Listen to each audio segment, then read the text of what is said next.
Welcome to Unapologetically Sensitive, where you can learn, relate, laugh, and maybe even live a bolder, brighter life. I'm your host, Patricia Young. This is a weekly podcast where we explore the strengths we have because of our sensitivity and some of the challenges it poses as well.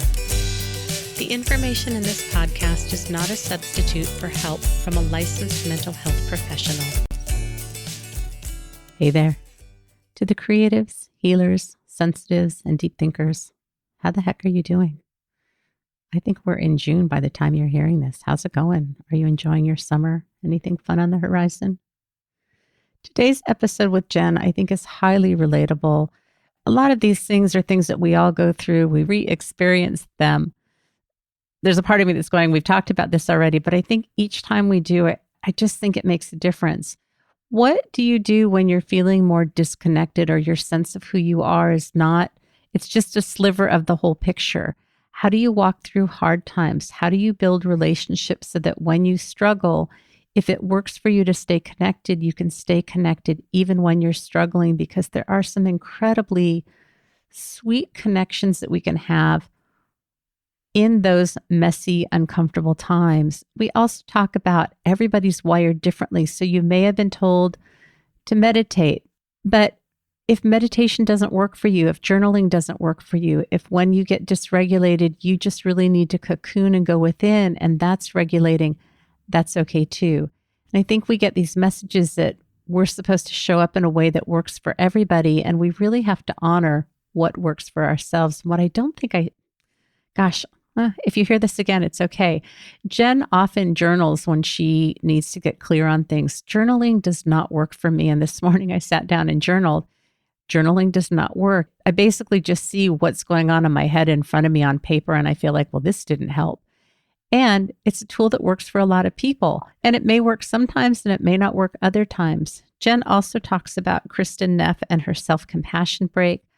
I just think it's a great episode where we talk about some of the things that I think are going to be very identifiable and relatable, doing check-ins with people, how we can share honestly what comes up for me around some of my limitations, what I do when I'm struggling. I don't know. I think it's a great episode. Curious to know what you think. And now, on to the show. Hey, Jen. Hi, Patricia. How are you? How am I? Kind of ick today. Yeah. Just feeling physically, emotionally. I think it's mostly physical. Like, it's funny. It's like I shut my eyes and I'm just like, oh yeah, do I have to come back out? So yeah, I'm a little, like, my energy's a little bit low, and I'm just kind of all those little life things. Like, really? I have to breathe? I have to stretch and walk around and feed myself. Like, I'm just like, meh, meh, meh, meh, meh. I hear you. A lot of people that I know have big things going on right now, like either lots of moving pieces or big things. Like, I don't know what it is, but it just seems like people have a lot of stuff going on right now. Yeah, I know that's true in my life. Like, May is just this very hectic, a lot of moving pieces, a lot of kind of rarefied stuff, like stuff that maybe only happens once or twice in a lifetime, I think. Yeah. Yeah. For me and some friends too. It's a heavy month. It is. It is. This is that moment where I love, like, the self-compassion break, where it's like you just sort of meet like your vortex of suck, I call it sometimes.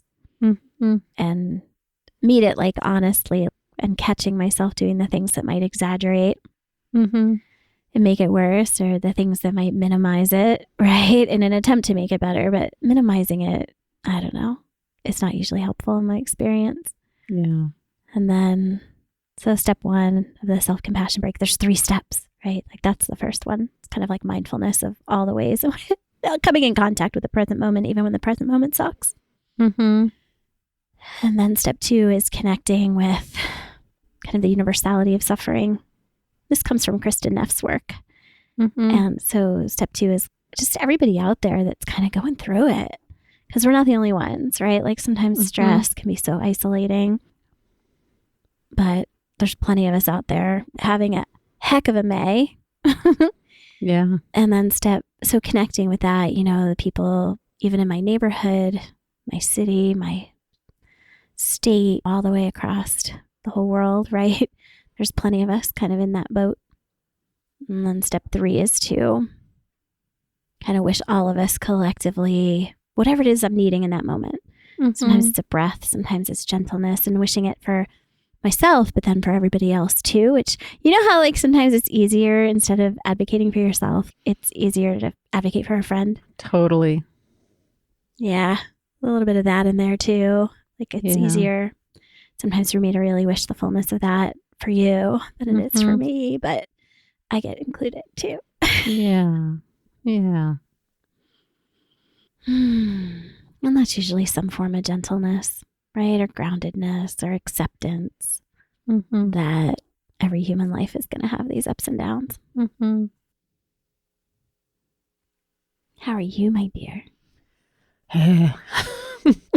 See, you too, huh? It's a both and. It's been a challenging week for me. If you listened to last week's episode 194, it was the Wednesday after you came back from visiting. I had this feeling of like being satiated and filled and connected and seeing the gifts that I have. That lasted for a week. So I got some good mileage out of that. This week, it is just different. And I realized that, you know what? We haven't known each other for 5 years. It's 4 years. So I feel like we gained a year. We have an extra year to make up. But this week, I'm having that sense of feeling like I'm too much and having this pull to feel like that's the truth of who I am. And that's a part of who I am, but that's not all of who I am. But I feel like my mood state has definitely been more distorted, lower. I thought I was sad. I'm quite angry about a number of things. And what's feeling different is I'm recognizing these patterns and doing things differently. It's not necessarily taking away the heaviness, the anger, the feeling like I'm too much. That's still present. But there's also this gift of connection in that. And you and I were talking before we recorded that, historically my pattern with you is to get frustrated that, maybe you're not reflecting the way that I want to be reflected, and I don't say anything. And then I get my feelings hurt, and then I withdraw. And then I take a couple days where I don't do anything and I feel hurt and sad. And then I come back and tell you that I'm feeling hurt, and, you're totally fine with that. And then we jump back in. And this time, instead of even having to go to that place of I'm feeling hurt, just saying, gosh, I'm feeling like I'm at a place where I could use more reflection. And so when we got on today, you were wondering, are you showing up enough for me? And I have some guilt around having needs and saying, I'm just needing more reflecting right now. And so how do we bring that in? So in the midst of these uncomfortable feelings that I'm having, there's also this beautiful, clear communication, being so much more proactive and reaching out and connecting more because I'm not paddling right now. I've had some back issues.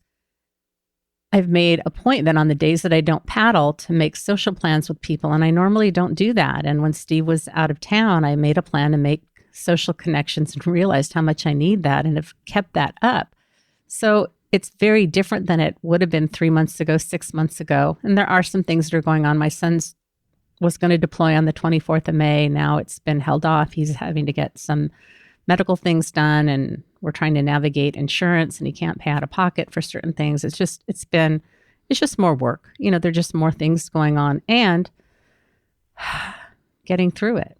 So that both and how do we navigate through these things? So I want to give you a chance to talk, but then I kind of want to talk about specifically what's been going on and what have I been doing to walk through it, because I know I am not the only person that goes through this stuff. And how do we walk through it when it feels like, ugh, this again? It's so beautiful, this connecting in it.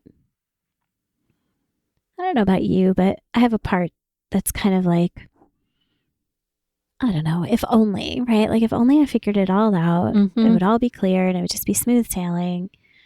And then when it isn't, there's like shame, or because that's what those two things go together, right? Perfectionism and shame. And then so isolating, and versus, yeah, this is hard and we can be in it together. And that's that is one of the things that I love about our friendship, because it is a gift. Like, if you're worrying about being too much and then I'm doing this, like, it's almost like physics, right? Then I have this one of like doing too little. And if we could just talk about that, and we all have our learning edge, we all have the things that we're working on. When we deal with panic, it's like, it's not about making the panic not happen or making our lives such that we don't encounter our triggers. It's just knowing that we can take care of ourselves and that we can take care of each other. And once we see that as something we can really throw our arms around, both each other and then metaphorically, like whatever it is that's going on. Right. Right. And I think historically what happens for people, if you grew up in a family where you weren't seen and heard and you were told that you were being too much or too sensitive or just stop feeling things, that what we learn is when we struggle, no one's going to be there for us and we're too much. And so we withdraw and pull back and kind of, I don't even know what the word is. I was going to say something that felt judgmental. So we withdraw until we feel like we're regulated again, and then we re-enter. But we go through that process alone. And how would you know that people can be there for you if you've never experienced it? So if you're listening and you're thinking, I don't have anybody like that in my life, I would really encourage you to consider working with a coach, working with a therapist that is versed and knowledgeable in neurodivergence and whatever you present with, because the healing process is about having a safe space with somebody you're working with and talking about the challenges that may be going on within that relationship. And you see that people can manage your feelings and everything that goes on and hold space for you. And you learn that that's possible. And then you can take that out into the world and find your people. It's not going to be everybody. It's not going to be a whole bunch of people, but having those skills. And that's really it's such an ironic way of connecting. I was talking with a client the other day over some just kind of devastating grief that she's experiencing. And we talked about honoring that grief and these beautiful connections that she's having in the midst of her grief and being able to hold space for both of them, because I think we want to go into a narrative of the intensity of the grief and the sadness and the loss and the expectations and the disappointments. And that is all real. I am not in any way saying that that is not real and should not be held and honored and shared, but it's that both and. Because I've often found with you and I that we both can be going through some pretty intense things and have space for each other. And I can't fix what's going on with you. You can't fix what's going on with me or change it. But in that sense of having been together and being held and seen in my feelings can be pretty powerful. And if you haven't experienced that, I really would encourage you to think about trying to find ways that you can get that. It takes time. It doesn't happen all of a sudden, but we're wired for connection. And there are a few people in the world that will be able to show up for you in ways that you may not have ever experienced before. Yeah. And I think it's important to realize that that can also be something that becomes internalized, right? That we can be that safe space even inside of ourselves. And so often we're up against, if we really think about it, it's like an impossible task to fix each other, to not have a particular feeling or even a particular experience. And we can spend so much energy there at our impossible task till we realize it's an impossible task. And then we can spend all of our energy on what is possible, which is connecting, which may be even something as simple as breathing. I know everyone's like, there's sometimes people will come to me and they'll be dealing with a whole lot of things. And I might go really basic. When's the last time you had a glass of water or something to eat? As they're like, really flipping out about something that's important. And it's not that it's invalidating whatever it is that they're going through, but time and energy spent in an impossible task versus something that is possible, like a sip of water or a deep breath. Your energy is better spent in that area of what's possible. Right. I remember as a parent, and I know we talk a lot about the origin story of a lot of this stuff, which happens when our brains are incredibly underdeveloped, right? Just imagine taking cake out of the oven that's all like raw in the middle, like that needs to just get put back in for, in this case, 25 years, So, we talk a lot about that. And then from the parenting side of things, though, like the fear that's there. Like I remember when one of my children, I was young and going through, I think, my camera roll and deleting pictures of themselves when they were younger because I guess they were in a spot where they were feeling some shame, maybe about like hugging Elmo or something, and like then they're older and all of a sudden you're like, ew, like that's not me now. So it should never have been me then, kind of a thing. And I went into this spiral of, oh my gosh, how did this happen? What does this mean? My kid, like, so the impossible task was, I mean, obviously I can't go into the past and find some way to, and often the impossible task means fighting something that's developmentally, nature is commanding that ship, not me. And I remember realizing that and being like, whoa, okay, if I can stop burning my emotional fuel at this impossible task and instead this moment, like, what does my kid need now? Because I went right to the past. What did I do? How could I fix this? How could I have prevented this? And that's not something that's useful to either one of us. Right. I have it like right in my head, like sitting at the kitchen table. Once we can kind of pull our energy back in, which is sometimes why just sitting still and letting that, we use a glitter jar in mindfulness, right? When we're all stirred up, then we sit for a minute, everything settles and you can kind of get this calm and then decide how to proceed and making sure that what you're working at is actually possible. Right. Right. And depending on how you're wired, some of our brains do not do well with meditation. And so if that works for you, if the breathing and the settling is calming for you, please keep doing it. And if you've tried it and it doesn't work, it's okay. We can talk about some other things that we can do, because I'll share about this a little bit later, but a tool that works for you, I know it doesn't work for me. And I tried it today and like, I wrote like, this does not work for me. And so finding ways to honor that. And I don't think that there's enough of that, of depending on how your brain is wired, what works for some people may not work for you. Absolutely. And what works for you may not work for you all the time. Right. So having a repertoire of things to do. Absolutely. No, thank you so much for that. Yeah. I mean, even in the world of meditation and mindfulness, there's so many different things that you can do. Right. Right. I want to dial down to some specifics about what's been going on, because I love giving you all tangibles. I love theoretical stuff, but I always want to know, what does this look like? Part of what's been going on with me is feeling like I'm too much. And I've been really reviewing my friendships in my life. And I'm recognizing some things that I didn't see in the moment. I have some embarrassment. Like I couldn't have done it any differently. I think historically, I place a higher value on friendships than the other people do. To me, this relationship is more significant, more meaningful than I think the other people have viewed them. I know I definitely have unrealistic expectations for how people should be showing up. I think I have very high expectations. I think this is very common for those of us that are neurodivergent, that we have a picture in our head about this is what a good friend is and does, and this is how people should show up. I think because we have a unique way of showing things and our ability to empathize, we often have these, we don't even know that we have them, but thinking this is what a friendship is and this is how people should show up. And when they don't, I definitely see where I got frustrated and disappointed and really tried to get people to show up in a way. And what we'll talk about a little bit later is, how do we communicate that currently, but have different expectations and honor? I'm not telling you that you have to be different from me, but if I'm having needs, how do I communicate that and see if that's negotiable? I also know that I have a much higher need for connection than most people do. The way my brain is wired, like sitting, meditating, those quiet activities don't work. I'm like a dog with a bone. You know, if you don't give me something good to chew on, I'm going to chew up your furniture and dig holes in the backyard, which is kind of where the self-destruction comes in, or thinking about things that don't work. And so I just know that my mind is going to be busy and it needs something good to chew on all the time. Historically, I don't think that I reciprocated. I think I showed up and I talked incessantly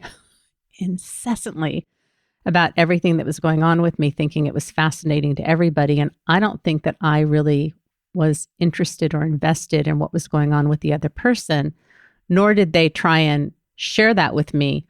But I think that was a huge problem. And I have a number of relationships that I felt were very close and lasted for a certain amount of time. And then they just ended suddenly. Like, I don't even know what happened, but they just ended. and no ability to work through conflict. I know I would often feel disappointed, feel hurt, feel let down. And I have a part in that. And so what has been going on, last week after you were here, I just felt so confident, was so clear about people are in a relationship with me. They're just blessed because these are the gifts that I have to offer. And this week, it's like the only part I can see is I'm feeling like I'm too much and that I only want to talk about what's important to me.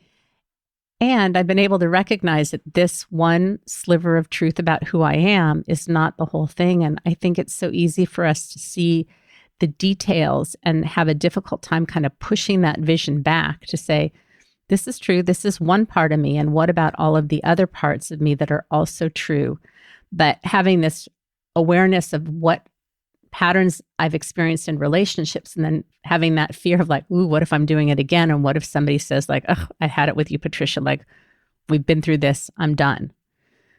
Do you want to say anything, Jen? No, I'm just listening. Okay. I hear you. I'm really resonating. I'm noticing a part of me that wants to kind of interject with a lot of, yeah, but developmentally, like that's like, I'm feeling a tug to invite you just to be like super gentle with yourself. I love your awareness of these things. Oh, thanks. Thanks. I appreciate you sharing them so candidly, right? Yeah. Well, thank you. And I know that I'm not the only one that goes through this. And I think the more time, whether you're struggling with physical health or mental health or anything, if I know that when we don't have as much time to focus on the things that kind of help energy move through us, it's easy to get stuck in this stuff when our world is very small. Again, it's like that dog. It's like just needing something. So it's going to start chewing on the furniture. It's going to start digging holes. It's going to, we need to have some things. And that's why the connection is so important if you can find that. Now, again, I want to say for some people who are neurodivergent, you need time to be alone. You need time without having to talk, without visual stimulation, without auditory stimulation, that your needs may be very different. And as I'm talking about, for me, during this process of reaching out before I hit that shutdown place, if that's where you're at right now and that's what's nurturing to you, this really is about everybody honoring what your pattern is. And just because this is my story, I'm not advocating that everybody should reach out when they're struggling, that if you need to go within and get quiet, that's okay. This is really about honoring wherever you're at. Yeah. I'm so glad you said that because you're always on that. Like you're right on that. And it's so important because I think that's a real potential place where we lose our way. Yeah. Right. Well, this worked for someone. Yeah. For me, I'm hyperverbal and I'm generally very aware of what my internal states are, which is why I make a good podcaster, because I can tell you what's going on. That is not true for everybody. And there are people that have a really hard time. There's a lot going on internally and there's all of these thoughts and feelings, but it's very difficult for people to pull that all together, to be able to string that into words. Maybe they need to text, maybe they need to type it out. Maybe they just need to sit with it or journal. That just because this is my process does not in any way mean that this is the way to process. This is just how I share my experience. So I just want to honor that. Yeah. Yeah. It's funny as you were talking, and I don't want to get you too far off track. Do you still have your train of thought? I have it all written down. Otherwise I would lose it all. You're so good at this. I was just thinking about how, I know you referenced when we were together, and I think I do experience this with you too, that importance of checking in. Mm-hmm. And one thing I think I know is important to me is like, we're not in the same friendship, right? Like you're in a friendship with me and you get to hear all about my life and what's going on. And I have a certain way of needing to take care of myself and sometimes doing it, sometimes failing to do it. And so supporting me is different than my end of the friendship, which is with you and just that other side. And there's a lot of mirroring, obviously, but the checking in, right? Because if we fail to acknowledge that there's another person right here experiencing something different, I do this a lot when I work with people and I'm like, you're not in the same marriage, right? Or you're not in the same exact relationship. And I think there's something beautiful about not taking that for granted and doing the checking in like, hey, like how, and there's humility in that. There's an openness. There's a willingness to not know. I mean, how many times I don't know about for you, but when I was younger, this idea of being intimate or knowing somebody was about being so certain and knowing everything about them, as opposed to like leaving a lot of space for mystery and checking in. And then me doing that with my kids. One of my favorite, this is a mindfulness exercise for you, is like, who are you today? Right. And trying to loosen up what I think I know about somebody so that I can really be present for how they're growing and changing or what they may be needing is different. And so what I mean to get at, and this is kind of long-winded right now, sorry, I'm a little tired. That's okay. Is that importance of checking in, not really knowing. And I think that that's something that's a strength. And we do that a lot with each other. And when I'm okay with not knowing, being humble, not coming from a place of, I know you and I know what you need to do. Right. I hate it when people do that to me. Right. It gives I this also feel opportunity, broken this space. if somebody does that. That means that it's not okay to just be where I'm at and that somebody has to fix me because I'm not broken. No, not at all. Yeah. Right. Yeah. Just knowing each other that way, and who are you in this moment? Yeah. Well, it's interesting you bring that up. I had coffee with my friend Jean, who you call Soup Jean. If you live in San Diego, you know Jean. And anything happens, Jean brings you soup. And so we were talking, there's cancer soup, there's sick soup, there's I just broke up soup, there's I love you soup. And Jean and I do aqua fitness together. There's probably, I don't know, at least 10 of our friends that go to aqua fitness. And she asked me this morning because somebody just came back from a trip and we get in the pool and I have an experience of Jean one-on-one. She's very extroverted and really engages and asks people all kinds of questions where if I know you, then I'm great about making conversation. But when it comes to just asking about things in general, I have a couple questions and I'm like, all right, that's it. I'm out of questions. And what happens is oftentimes when we get in the pool that somebody will have come back from a trip or she starts engaging with someone and I see her become really animated, different than how she is when we're together. And the story I make up in my head is I'm kind of boring and I always talk about the same thing. And, you know, she's enjoying having these rich conversations about things that I don't share with her. And sometimes it's kind of a mixed bag because I figure she's enjoying talking with them and she's getting something from them that I can't offer because I feel inadequate. And so I tend to just work out on my own and I get a much better workout if I'm not chatting because I'm focused. And sometimes I just need to use a lot of energy, especially if I'm not paddling. But she asked me this morning, do I want to chat or not want to chat? Because she assumes that I want to get more out of working out than chatting. And so I disclosed to her how I felt. And so now we're just going to kind of check in. Do you want to chat today? Do you want to work out? But that's a beautiful example of consent. And had we not talked about it, my fear of inadequacy or my projection of my own inadequacy and that she would much rather talk with these other people that in my mind have more breadth to offer than I do. And like, she's just respecting that maybe I just want to work out. Had we not talked about that, that would have been a whole miscommunication.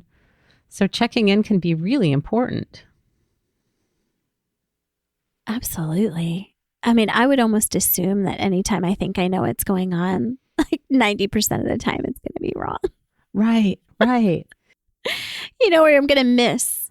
Yeah. I'm going to miss something, right? Yeah, yeah.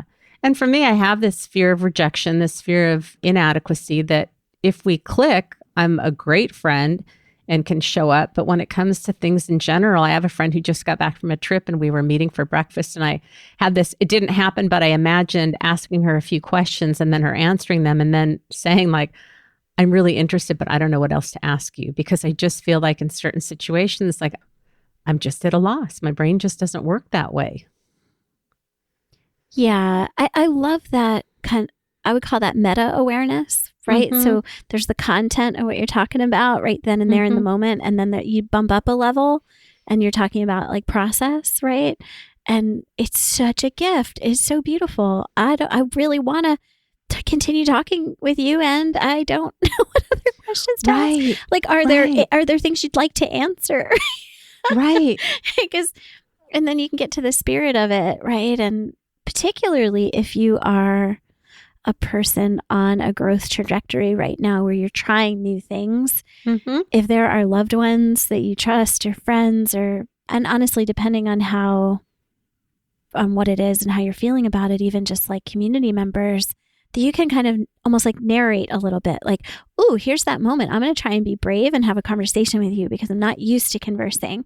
Or I'm practicing not blurting out everything that I think. And I'm going to kind of sit here a little more quietly. And that's funny because that's what you had referenced earlier, that what we're working on is different, right, for different people and where we're coming at. But I think, when you boil it all down, the few core things are being psychologically flexible, right? And authentic, like honoring your own experience. And so whatever that means, it can look very different for different people. Yeah. Yeah. Yes. So some of the things that I've been just really consciously doing is checking in with that younger part of how is she and what is she needing and what is she needing to hear and what is it that I'm needing. I often don't come up with anything, and just having to be okay with that and have compassion. And that part of me that is like, why am I here again? I don't like feeling this. And we talked about Jeff Foster. I think it was on episode 191. And that young part that shows up at the door and going like, get the heck out of here. I don't want you. And really looking at embracing that part and all of those feelings and bringing that part in and welcoming her.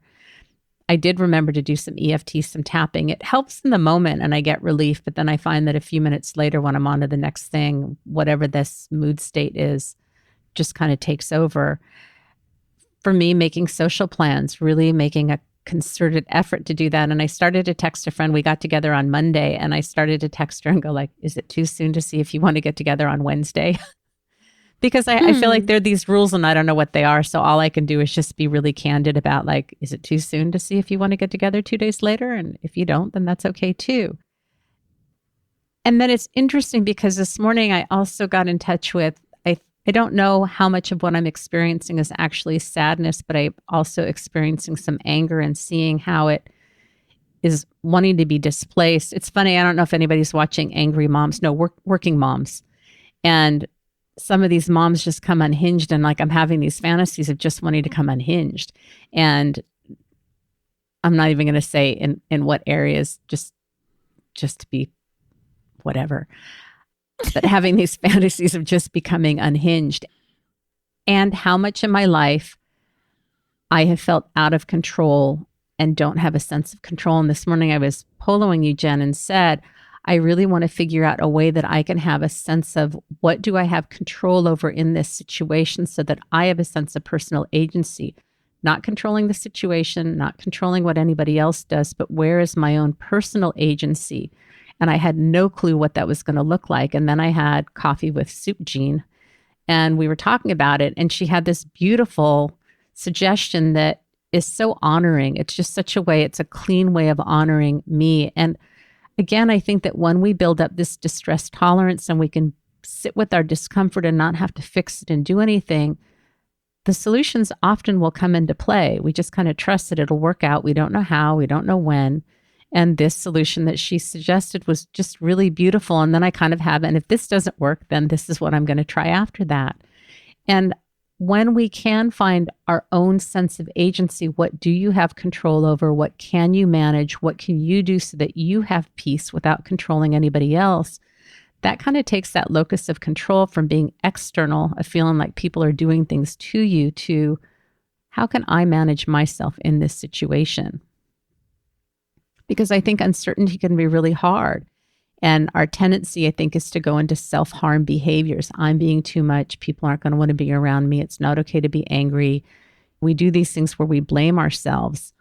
Or for me, I typically withdraw and then don't get the support that I need and come out. And I just see doing that so much differently. Yeah. Oh, that's so beautifully said. I know that for me, like one of the places where I get tripped up that's disempowering is asking the question, like, why did this happen? Right.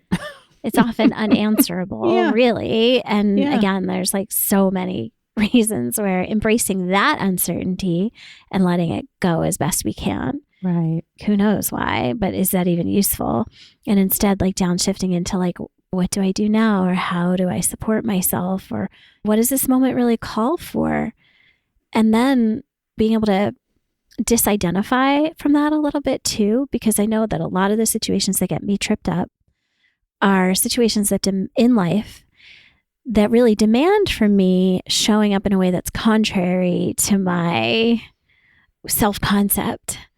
Mm-hmm. and the parts of myself that I like, mm-hmm. and often, invite, just because there are some times, like, to one of my teachers used to call it like idiot compassion, right? Like, you don't want to just, if you value compassion, obviously that's a beautiful thing, and you don't want to misapply it everywhere all the time. And mm-hmm. I'm not saying we shouldn't try to have an open heart to others, but there are moments where the compassionate thing to do is to be like, no, stop. Right. And so boundaries often come into play here. Mm-hmm. And the disidentification, I mean, I know I've been manipulated emotionally in a situation in my life for many, many, many years, mm-hmm. because I was overly identified with what the nice, quote unquote, nice thing to do would be. And how dare I have this boundary? And there are some extreme things that can happen, mm-hmm. that may, and I know I'm being vague here, but that make, look, this doesn't make me a bad person. Right. And I'm not going to allow this to happen anymore. Or I am going to stand up for myself in a way that I've never had to. Right. And we get these messages both externally from other people and internally of you're being selfish. How can you not be compassionate? How can you not care? How could you do this? You should be showing up for this person. You should be doing these things. And it can really make it hard for us to know that it's really okay to take care of ourselves and to figure out what are those messages, and are they coming from the outside or the inside or both, and how do we work through that? And I've often had to tell myself, I'm supposed to take care of myself. I'm supposed to have a voice. It's okay for me to set boundaries. It's okay for me to take care of myself. That I really have, it's okay to take up space. It's okay that people disagree with me. It's okay that people don't understand me. That all of those things are okay. And I think because we have this really strong empathic nervous system, that when there's that conflict and we have competing needs, my needs over your needs, that it can be very challenging for us to manage that discomfort and know it's really okay for me to do what I need to do to take care of myself, and you will figure it out. And that is not my responsibility. And I can do that with kindness and compassion and to let go. Yeah. And also trust that it's really okay for that person to feel the full range of human emotions fully, right? To quote Gabor Mate. Right. That it really is, it is okay. And I would say that needs are not necessarily in competition. The strategies to get the needs met are what's in competition, mm-hmm. right? And so if I can't meet your need exactly the way you would like me to, it just means there's lots of creative options to go and meet that need that don't necessarily require me to have to suffer. Right.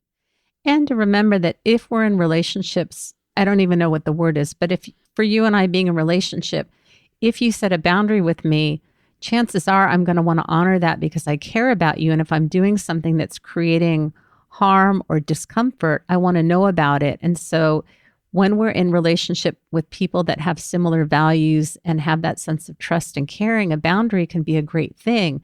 And the people that balk at our boundaries or try and make us wrong or shame us or tell us that we're bad people, we need to look at the nature of that relationship, because that's a very different thing than somebody who cares about us and wants us to be happy. And I often will tell clients when they're having a hard time setting boundaries, when somebody sets a boundary with you, how does it feel?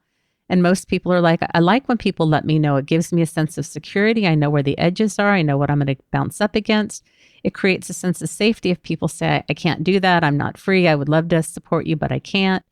That you know that you can ask and you don't have to worry about taking care of them. And I see people being so concerned about, I can't tell this person this thing because it's going to be too much, or they're not going to be able to hold their boundary, or they're going to feel pushed over by me. That then you have this sense of being bigger than you are, and your feelings and your thoughts being bigger than they are. And you really never get a sense of, you're so busy trying to contain yourself that you don't know what's available. You haven't had the experience, or you don't trust that people will take care of themselves. Yeah. That's not ours, right? We're not that powerful.